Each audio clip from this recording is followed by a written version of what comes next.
Welcome to Emotion Well, EFR's podcast about all things related to emotional well-being.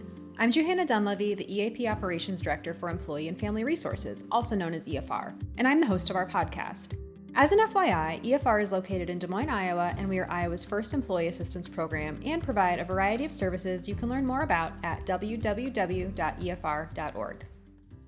I am here with my colleague, Mel Mackey. Mel is one of our account managers at Employee and Family Resources. And fun fact, she's the funniest person in Iowa. So Mel, welcome to Emotion Well. I'm so excited to have you on, and I'd love for you to share a little bit about yourself with our listeners.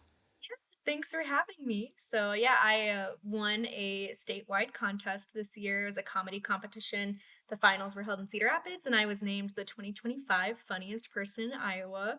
Uh, I do stand-up and improv kind of across quite a bit, more stand-up than anything else. But I've been doing stand-up comedy for like 5 years now, so it's quite the honor. Well, congratulations. I know we were all very excited to hear the news when you came back from the competition that you won. And not every employer can say that they have the funniest person in Iowa working for them. So we're very excited to have you here. Outside of that, tell us a little bit about your role at EFR, because a lot of our listeners have our benefits. So what does an account manager do at EFR? Yeah, so our account manager is, the ambassador. It's the number one contact for a lot of our clients anytime they have issues with their EAP or unique questions.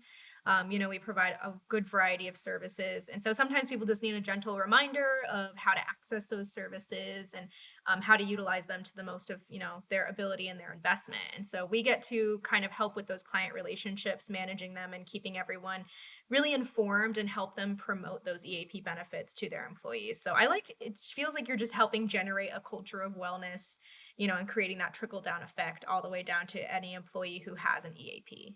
Yeah, absolutely. It's raising awareness, because I think that's the biggest barrier for benefit, usage, is that people don't know that it exists. And so as an account manager, your role is vital for our customers to help them understand how to promote the benefits so that their employees and the employees' family members can access them. So thank you for everything you do at EFR. But we're not talking about account management today. We're talking more about you. And I'm just curious, because I haven't really chatted with you much about kind of your life outside of EFR, but how did you, find this path of becoming a comedian? When did you discover that you could make people laugh and, uplift their spirits? So tell us a little bit about like the early days. You said it's been about 5 years. So let's do a deep dive on Mel Mackey when she was discovering that she could make people laugh. I grew up, watching Whose Line Is It Anyway every night with my dad. Yes, I Yeah, just watched an episode the other night. I found yeah. it on TV. I forget that some episodes are still airing kind of here and there. I think they've like switched hosts every now and then, but it's, your classic short form improv that you see a lot. Yep.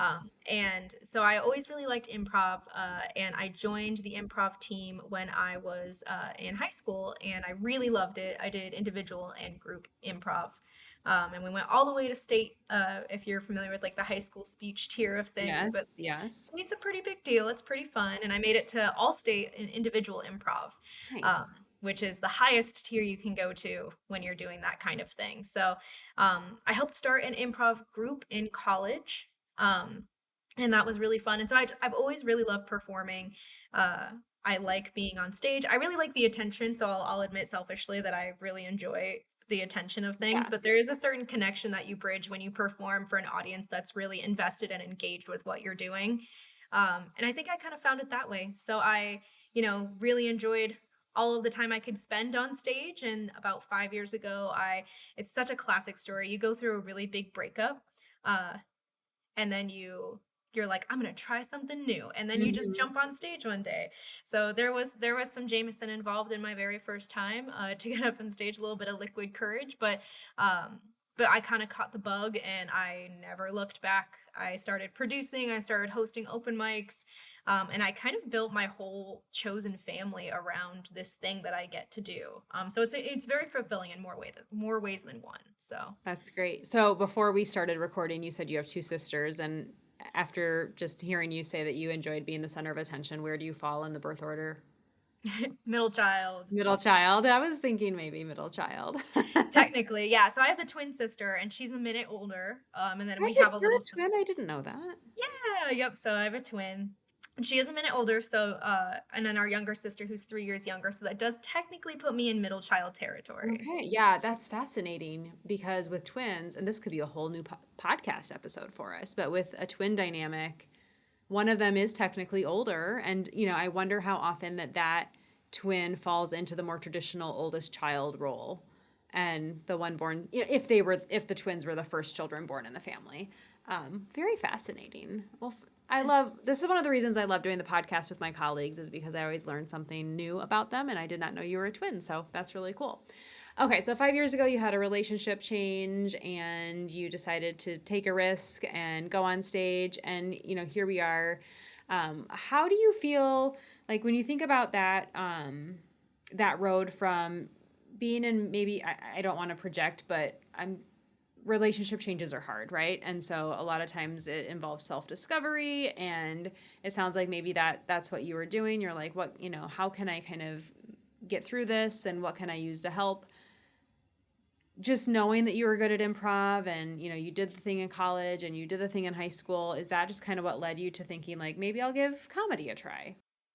So I think that there's a theory that I see a lot in people is that most people who have even thought about stand up for a second have a secret note in their phone or a secret notebook of jokes. Okay. Um, and I find this a lot when I talk to other people who have considered starting an open mic and just going for fun and trying it out, is they've been keeping track. They When they Okay. have an entertaining thought, they do that. And so I mean, I was one of those people. I loved comedy and I loved making people laugh, and I always kind of thought of these monologues in my head that I thought would make good jokes, and it was the perfect storm of circumstances. It was a recent breakup.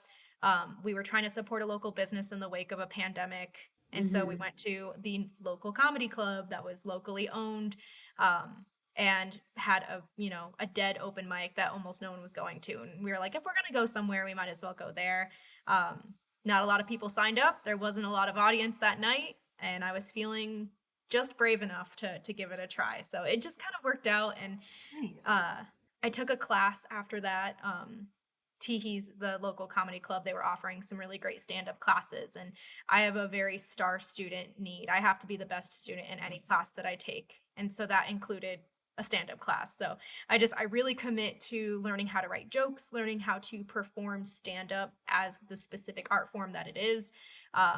And just, yeah, went from there, and I started producing and hosting and getting on stage as much as humanly possible. And there's actually a lot of opportunities in Des Moines to get on stage at an open mic here.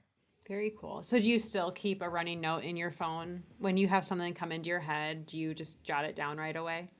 I do, yes. So I have a physical notebook that I often lose and then find again, which is nice. And then I have a little app. I use the notes app in my phone and just Yep. keep track. Sometimes it'll be just a funny phrase. Sometimes it'll be like a concept. Like I should joke about this thing that happened to me at the Yeah. DMV, and then it goes from there. Do you have any jokes you want to share right now? I was actually thinking about this beforehand. So I kind of do this joke. It's very Cedar Rapids specific. Okay. Um, but a joke about kind of growing up as like a racial minority in a little farm town in northern Iowa. What I end with is saying, I am the fifth smell. Oh, because And you're the city of Cedar Rapids is a city of five seasons. yes, lovingly called the city of five smells because of how many cereal manufacturing plants are there. Yes, So yes, it kind of yes. trickles down. It's my secret little joke that I do. The rest of the joke is funny enough that if I do that and it doesn't quite land, it's okay. But when there are like people from Cedar Rapids or familiar with Cedar Rapids in the audience, it always hits so hard. And it's like, Sure, sure, yeah, that's a fun absolutely, one. absolutely. So, how do you find, do you believe that humor is an effective form of communication? I mean, it is communication, right? Humor, telling jokes, making people laugh, uh, maybe even self deprecating humor. Like, it is a form of communication. So, how do you view it as how is it effective? Is it effective as communication? Do you feel like you're always on, or can you shut that off? I do sometimes find myself really on when I'm like in a really good mood, or if I am about to be on stage or I just got off stage. Like it can be hard to kind of code switch from that mode. But I think that humor sometimes can help create an environment of psychological safety. Sure. Um, if we lower the stakes a little bit, it can help deactivate that like danger sense that a lot of us have when it comes to vulnerability, and uh, people can kind of find common ground.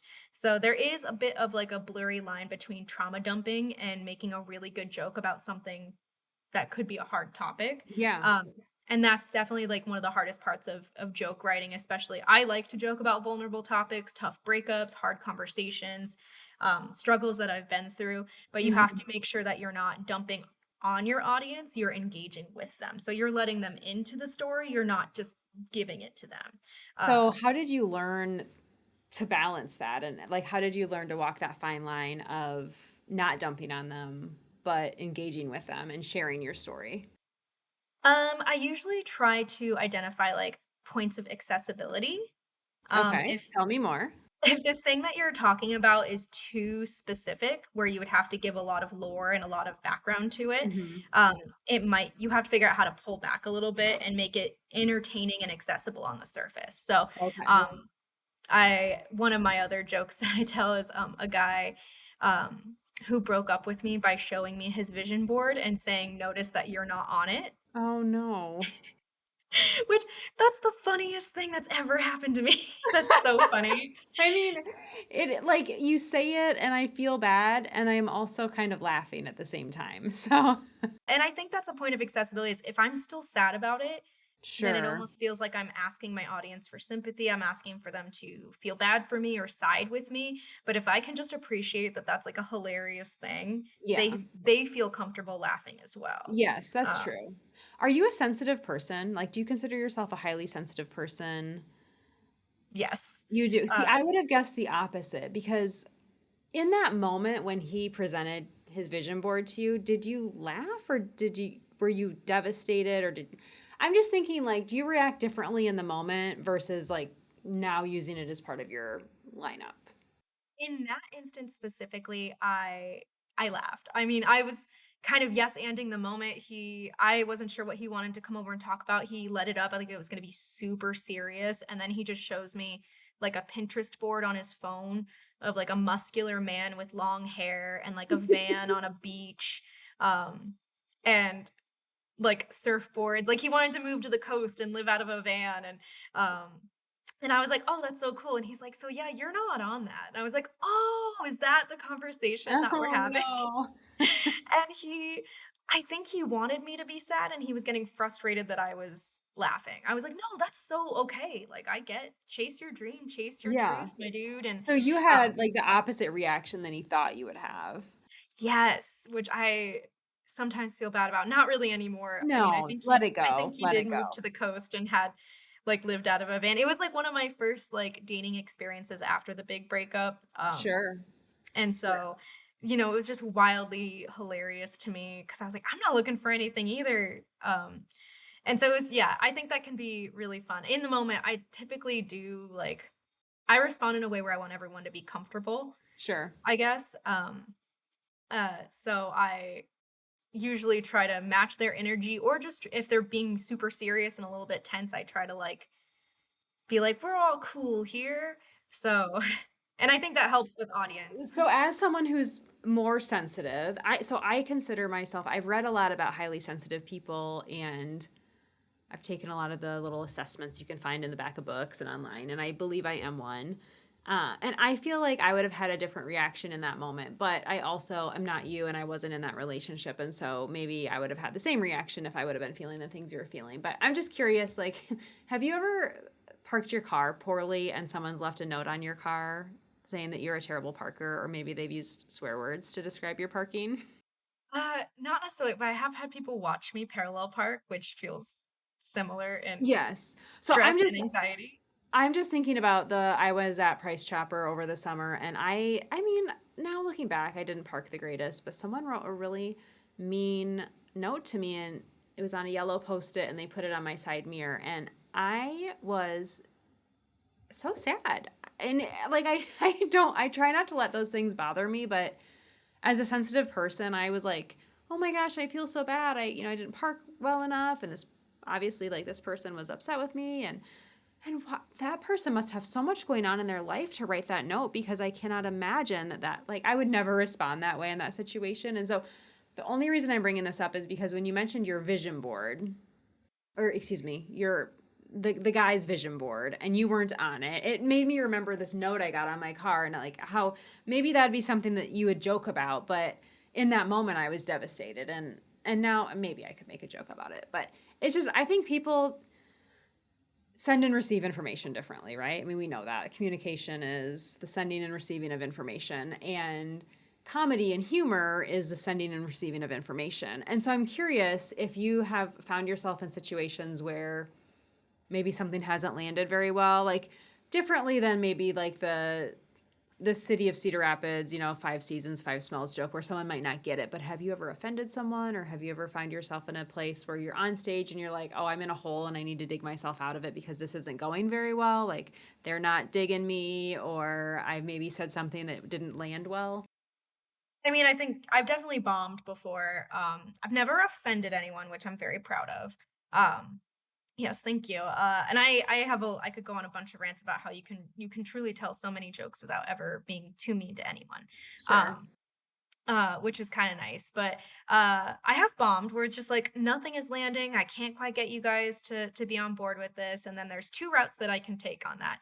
I can either go completely off the rails and be like, nothing I've prepared is working for you guys, so let's mess around. Or I can be like, declare like, I'm aware this is not going well. However, I have about 10 minutes left of this set, so buckle up and find something you like. I've tried both. Both have worked. Both have Okay. also not worked. Yeah. Um, but I think that is part of like understanding your audience and being able to kind of read whether they're having a good time. Um, Sometimes people are there to laugh, and it's so you can tell that it's healing and it's warming for them and it's welcoming. And then some people are there because they're used to crowd work comedians on TikTok and they're waiting for you to call on them. And I don't like to do crowd work, so I don't usually do What is that. that? I don't even know what that is. So crowd work is if you've seen like Matt Rife or you've seen other like popular comedians on like social media, a lot of the times they'll post their crowd work, which is they're engaging with a member of the audience saying, "Hey, what do you do for a living?" and kind of riffing Yes. off of that. Yes, that is I do find that funny. Yes. It's so fun, and there's a reason that most comedians only post their crowd work, and that's because they don't want their jokes to be stolen. Um, Yeah. and so, but because of that trend, a lot of people think that stand-up comedy is only crowd work. Mhm. And so they're there, and are they hoping that they're going to be engaged with by the comedian, or that their friend or partner is going to be engaged with, and that's going to make the experience different and more fun, maybe? Yes, exactly. So, do you ever crowd work? I have before, yeah. Sometimes I'll just be kind of messing around or somebody will react really strangely to a joke. So I'm like, I have to ask why you reacted that way. And that can be kind of fun. And then sometimes it's how you can help calm down a heckler. Sometimes someone is so wanting to be engaged with that they make it happen. They'll kind of Mhm. respond to a joke. It's not quite mean heckling, but it is like verbal engagement in a way that no one asked for. Sure. And usually if you just give that person their moment in the spotlight, they calm down and the rest of the show is better for the audience. So you have a role on stage of trying to entertain everyone and meet them where they're at. But also make sure that not one person is monopolizing the entertainment of the whole Yeah. room. Yeah, and reading your room and reading the audience and knowing when to pivot. It would be a lot. I mean, you'd have to be very comfortable in front of people, and I would imagine just like anything, you get better the more you do it, and you're also never 100% prepared because you never know who's going to be in the audience, and so you always have to like have that like idea to pivot in your back pocket. So, do you feel like comedy's made you more resilient? I think it has. I think it's helped me go with the flow a little bit more. And know that you can prepare 100%. You can do everything that you possibly can within your ability to prepare for something. And then something might still go off the rails. Um, and it's not only your job to your audience, but it's also a responsibility to yourself to still find the fun and still find the funny in that moment and in that Sure. experience. Because everyone at the end of the day is there to have fun. And so you can't let one misstep or one thing kind of ruin the whole night for you or for anyone else. Yeah. Are you okay if I share that your partner is also a comedian? Yes. So, what is it like? Have you ever been in another relationship with another comedian, or is this the first time you've paired with a comedian? This is definitely the first time I've been in like a actual committed relationship with a Okay. comedian. When you're single and you're spending a lot of your evenings out at open mics, sometimes you have short flings with other people Sure. within But that now community. you're on the long road, you're committed, and what is it like when two comedians live together and are in a serious committed relationship? There's a lot of laughter in the home, obviously. Um, and I don't know. Yeah, we don't take things too seriously. We've found each other like cracking up in the middle of like more serious arguments before, Yeah. which can, ease the tension and lower the stakes and remind us that we're there together. But we also have a lot to talk about. Sometimes we'll be watching a stand up comedian or even just a funny improv show on TV, and we'll have more logistical and like industry related insight to it, Sure.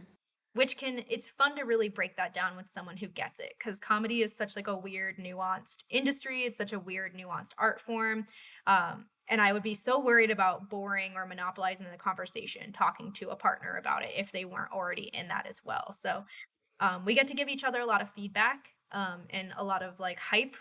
Typically if one of us is booked on a show, the other one will go and be an awesome hype person, and then a lot of the times we'll get booked on shows together and we get to play with each other's jokes and kind of riff on that. And it can be Oh, so fun. fun. Fun, fun. Do you typically go through your lineup with someone before you go on stage, like whether it be Damon or someone else? So typically, yeah, you do usually know the lineup of the show that you're on before you get there. You'll be put on like a poster with other people. And there is kind of an art form to producing a show and getting a good variety of energies. So you don't want, we kind of say this a lot, you don't want like straight white guys on every single slot in a lineup. There's only so many different perspectives and experiences that they can have. So if you have Sure. five comedians from almost the exact same background, by the time the headliner goes up, everyone's kind of worn out on that type of story. Sure. So it is nice to have a good variety of experiences, backgrounds, and comedic styles, which is really nice. And so we do get put on the same shows a lot because a lot of his like his backgrounds and stories and perspectives and jokes are so different than mine. Sure. Uh, like I'm not sure. I'm always been very curious, if we were to go to a show like in a different city, in a different state that neither of us are, from and don't know anyone, if you would be able to tell just based on our jokes that we even know each other or like each other. Uh, Well, I was wondering that too, like if you play off of each other's jokes. I mean, it's probably pretty well known, at least in Iowa, that you're in a relationship, and so people probably just get that the jokes are kind of feeding off of one another, but like you said, I mean, would it make sense to someone who doesn't know that you're in a relationship? my stuff is very feminist, femme forward. Uh, how difficult it can be a woman to step into a male dominated room. Um, and a little bit of like, yeah, very feminist humor, which can sometimes poke a little bit of fun at men. And his humor is definitely different than that. It just talks about completely different experiences. Um, and so yeah, it's the dynamic is very weird. But most people that we know and meet along our comedic journey know that we're together. Yeah. Um, yeah. So tell me a little bit about, yeah, it's a male dominated industry. So what, I mean, are you often the only woman that's on stage in a lineup, or do you do, I know you do some women only events, right? Where you showcase other female comedians. So tell me a little bit about, yeah, like breaking that barrier of being a woman in comedy. It's so difficult. It's um there on the times when it's most difficult, it can feel like, why did I do this? Why did I choose this art form? I could just go do something that where all the women are and have a little bit more fun. Um but you got to really love this specific art to kind of stick through it.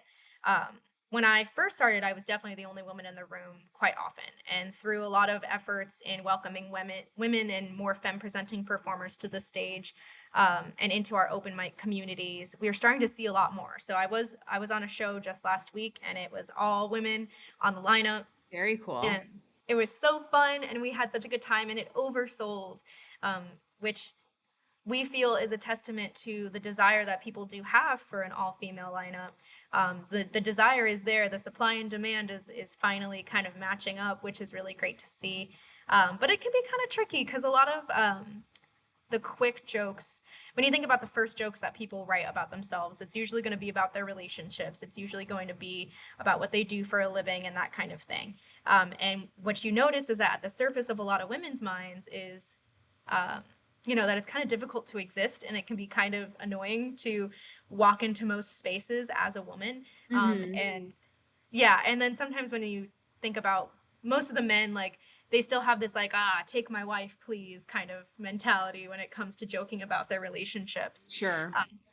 And that can be kind of annoying to hear when you're the only woman at an open mic and 20 men are all trying that same perspective. Sure, yeah.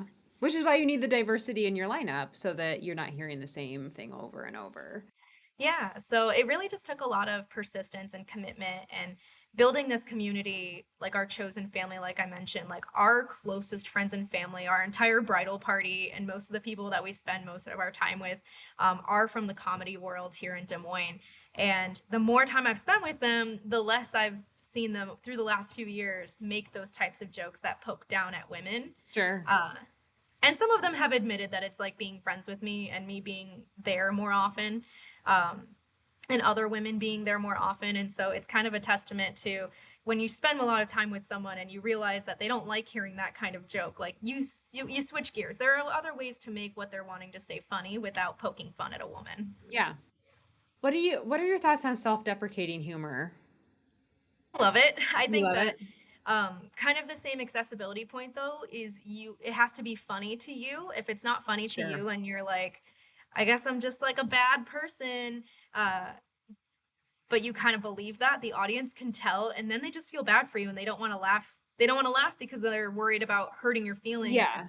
Yeah. you want to the whole laugh with me, not at me kind of thing. So I think Yes. that self-deprecating humor can be really fun. I talk a lot about my mental health on stage, uh, and I have had people come up to me afterwards. And I'm not nice to myself when I talk about my mental health. I'm not proud of I have generalized anxiety disorder. Like that's not fun to talk about. But when you can poke a little bit of fun at yourself for being a very anxious lady, I have had people come up to me from the audience after shows and been like, "Oh my gosh, I have that too," uh, and like that was so funny.